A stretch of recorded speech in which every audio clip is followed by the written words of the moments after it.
Il n'y a pas de moi, mais des fois je me plais à croire que oui. Mais ça ne me satisfait pas quand même.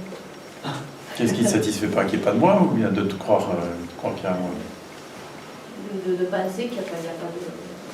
Penser qu'il n'y a pas de moi? De penser qu'il y a moi, justement, ça ne me satisfait pas. Je sais pas. Mais est-ce que être se soucie de la pensée il y a un moi, et est-ce que être se soucie de la pensée j'aime pas penser qu'il y a un moi? Non, pas du tout.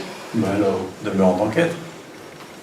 Et ce matin, je me suis rendu compte de pensée discursive et j'étais beaucoup mieux sans. J'ai constaté qu'en fait 80% de mon cheminement c'était des pensées discursives. Exact, qui racontent l'histoire. Et je me suis dit, chouette, ça y est, j'ai vu un truc qui est sympa là. Mais j'ai l'impression qu'il y a une passivité derrière quand même de ma part.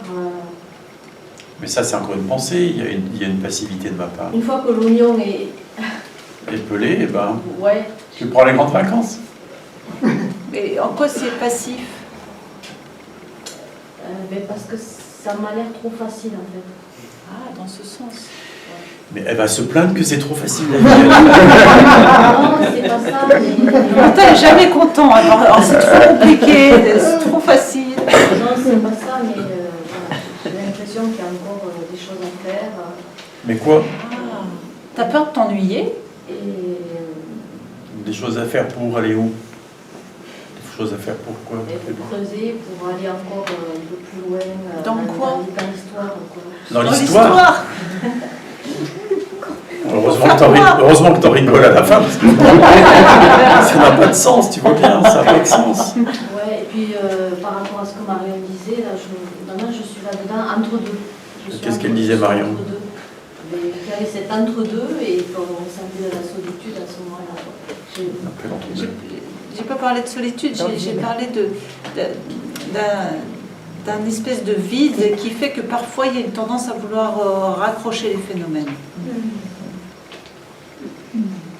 Pour éviter la sensation de vide quand l'ancien s'effondre et qui était de toute façon faux. C'est ce vide-là qui...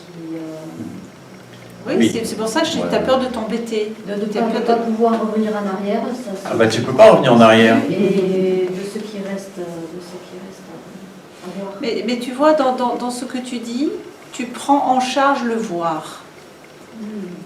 Tu vois? C'est-à-dire que il y a une prise en charge personnelle de l'intégration de l'éveil.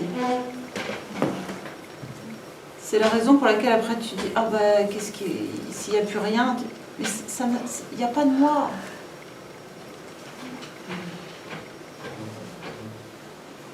Ça tourne autour d'une idée de faire chez toi. Oui, probablement. Ouais, c'est ce que je sens. C'est de trop, tu vois.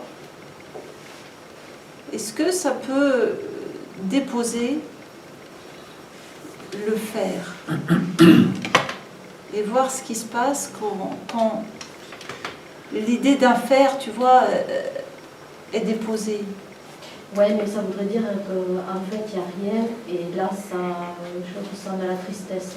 Mais c'est ce rien-là dont je te parle, le vide, qui a besoin d'être rencontré, tu vois, parce que sinon, c'est exactement ça. Tu repars dans les phénomènes, ça évite, tu vois, c'est exactement ce dont je parlais. Vous avez vu là, ce qui s'est passé, tu vois, ça reconstruit. Au lieu d'aller rencontrer le rien, le vide, et ben, tac, ça repart. C'est exactement ça. Déjà, ça le reconstruit en tristesse. Ouais. Alors qu'en fait, si tu rencontres vraiment le vide, tu vas voir qu'il est pas vide du tout, il est plein. Et non seulement il est plein, mais en plus, ça apporte une joie, waouh, intérieure, tu vois. Pas un truc explosif dans le monde, non, un truc intérieur. Une paix tranquille. Et ça, c'est que du bonheur. Mais si tout de suite tu le teintes de vide et de tristesse... Je sais pas, absence, rien, je ne sais pas comment vous pouvez l'interpréter. En fait, c'est les mots, ils ont besoin d'être posés pour structurer les choses. Je pense que c'est ça. Mais tu as besoin d'aller voir de près. Il y a un évitement. Il y a besoin de rencontrer cet apparent vide. Il n'est pas vide. Il n'est pas vide. Elle a dit rien, je crois. Rien.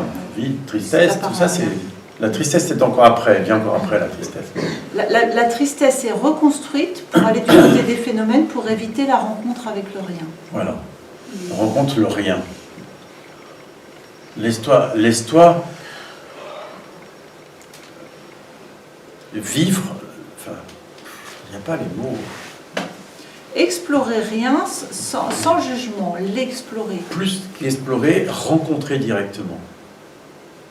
Laisse le rien rentrer, tu vois. Laisse le rien traverser. Tu verras qu'il est plein.